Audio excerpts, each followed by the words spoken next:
Buckingham. Welcome back, Lindsay, after her beautiful Thank you. wedding. Glad to Yeah. have you back. Maureen Kyle and Holly Strano. And we have a lot to talk about. Again, we are adjusting a little bit this post show. It is going to be on Mondays and Fridays from now on. Mondays we look ahead to the week, and Fridays we recap the week. And a lot of the news is COVID related. And we have a great story coming up from Mo that she will tell you about soon. But first, Holly, I know everyone is going to be talking about this week the weather, because it is hot, hot, hot. Yeah. And really humid too. I mean, that makes such a difference. So we're going to end up in the 90s today. And just for some perspective, I felt like yesterday was such a scorcher. We hit 86 officially in Hopkins. It was very humid though. And we'll hit 92 today. The record high is 96. We'll be in the vicinity of that. And it's going to be humid. It already is. This morning, we've been dealing with 70s and high humidity. It's very stuffy. Isolated shower and storm chances, otherwise tons of sunshine and just a scorcher today. Hydrate, make sure that you're finding ways to cool off. I know a lot of you have to be outdoors. And if that's the case, just common sense, take care of the pets, take care of those people that don't have AC, make sure that everyone's finding a way to stay cool. And then through the week, really, we're going to stay very warm, upper 80s to near 90 tomorrow, Wednesday, Thursday. And we'll have scattered shower and storm chances each day, not washouts, but we're going to be in that pattern. So you'll get to the pool. I mean, a lot of us are embracing this week because the kids go back, some of them next week, and you'll have some time to get out and at least enjoy pool time before that happens. Yeah, and a lot of our teachers are actually starting to return back to work as well. So yeah, a lot of pool time this week. Thank you so much, Holly. We appreciate that. Thank you. And remember, if you have any questions about the forecast, we have it all posted on WKYC.com. And I know a number of you are watching. Now, remember, for those of you watching live on YouTube, you can go ahead and put any comments or questions that you have in the comment section. I am monitoring that for you. So if you're like, why is she looking off? Because I'm looking to see if you have any comments. If you watch this a little later, we do go back and check the comments as well, because we want this to be a conversation between all of us. And then as you can see right now in that headline, it's COVID cases rise in Ohio as Delta variant fuels the spread. And right now we've been reporting that Saturday and Sunday there were 1,413 cases.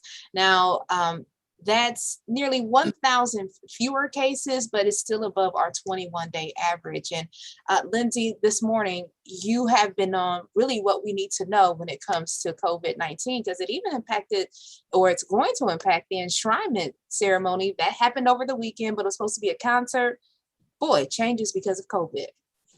Yeah, I mean, I think that COVID has never really left the headlines, but we got a little bit of a break, like it wasn't so intense. And now it's just all over again.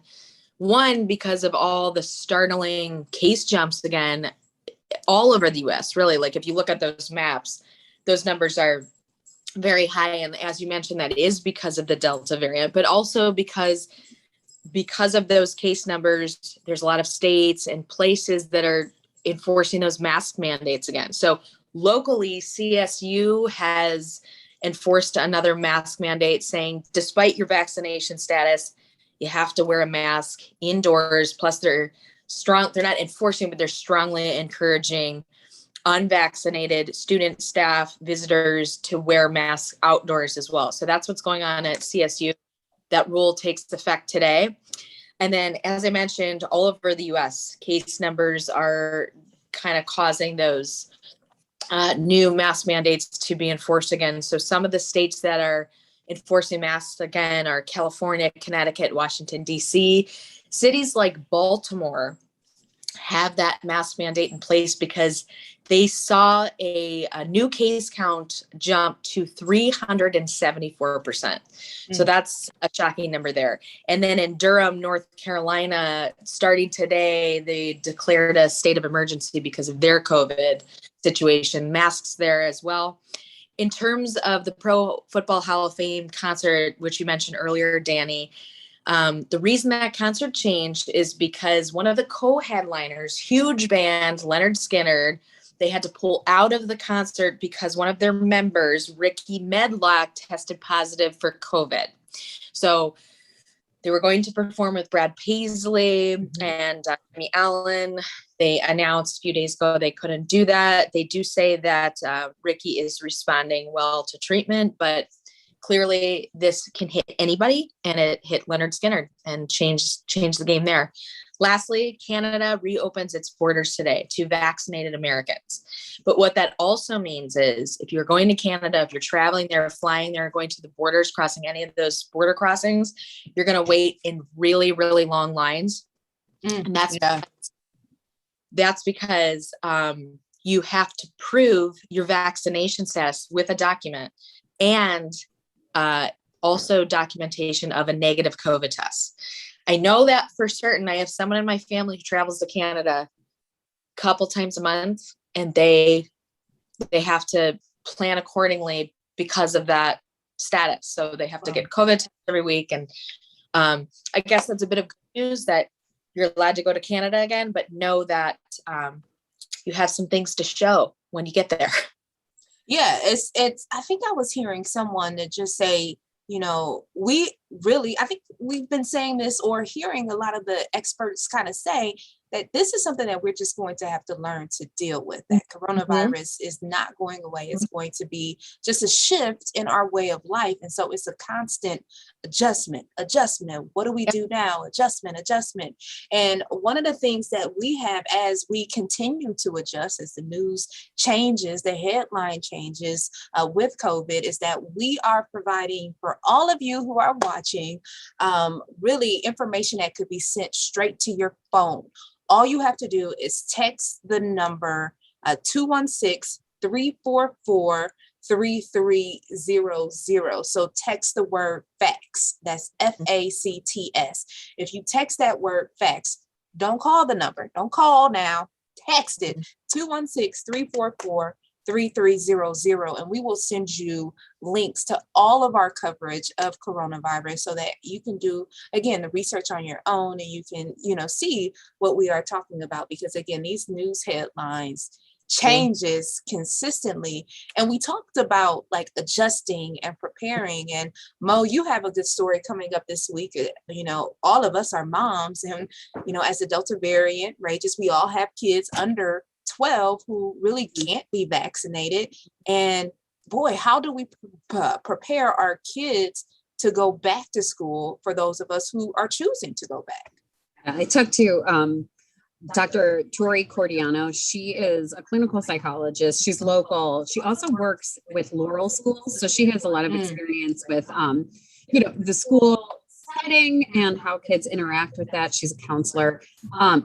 She was talking to me about how hard adjustments are for kids. And you think about us as adults. Nobody likes change, right? And so think about how little kids they have the world experience that we do, the life experience. So for them, adjustments can be really hard. So going into the school year, I know there are certain school districts that are still kind of up in the air with, will they require masks? Are they going to keep people, socially distanced? How are they going to go about the school year, especially as so much information changes? So our kids are going to have to be really adaptable. And so she and I sit down and we talk about how to help your child through those times.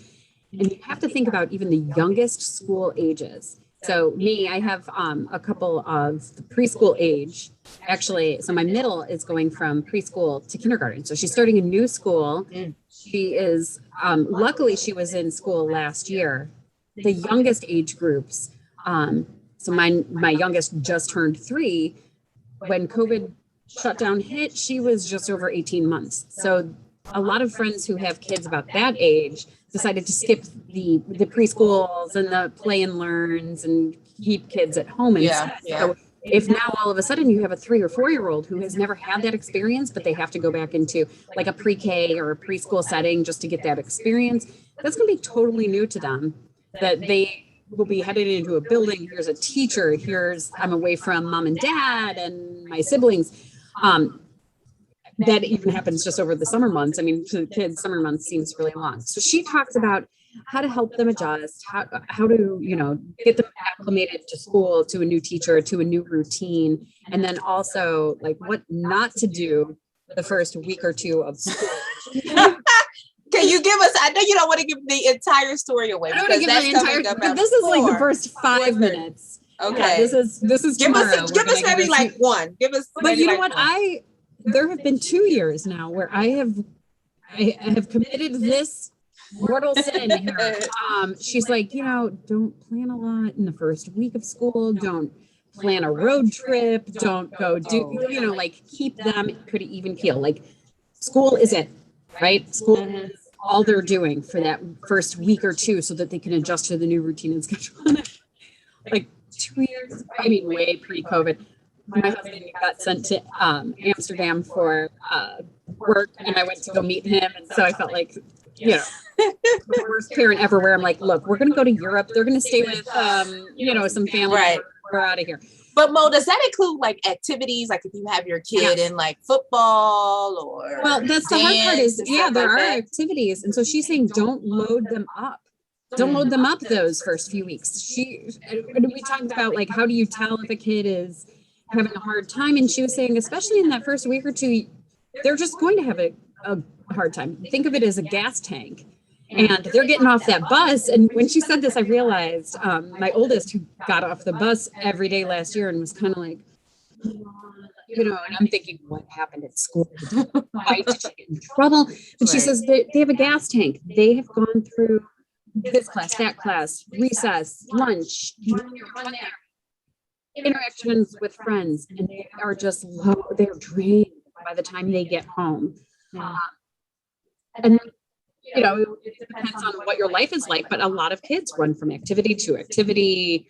So she said those, at least the first week is a good week to just kind of keep everything very low key, even keel, nothing crazy at home. It's just, I feel like everything's always crazy at home. Especially on our shift. Well, you know, there's just, I don't know, whatever. We could go on and on. There's always changes happening, you know, in the household and the family dynamic. So she talks about those too, you know, as families change, or maybe you got to move. I mean, so many people moving or doing house projects or whatever. I mean, we've just been in a life of upheaval. Yeah. So, Yeah. So anyway, she's great. We talked for like half an hour, and it's been, you know, it's good to listen to. It's great reminders for all parents. Okay, so that is Maureen's Mom Squad Pod, Mom Squad Pod. which is so fun to say with the Cleveland accent. Mom Squad Pod. Yeah. And so you'll have another preview of that tomorrow morning on Go between 4:30 and 7 a.m. And then that will be, after we do that, it will be released on WKYC.com as well as wherever you get your podcasts from. Maureen has done multiple Mom Squad pods, and they are very interesting and very help us as moms and dads, grandparents too, to really help our kids thrive in the pandemic. So we again will see you tomorrow morning starting at 4:30 a.m. on Go. Have a great Monday, and then we'll be back Friday for the On the Go post show, recapping all of the big stories from the week. Have a great day, everybody.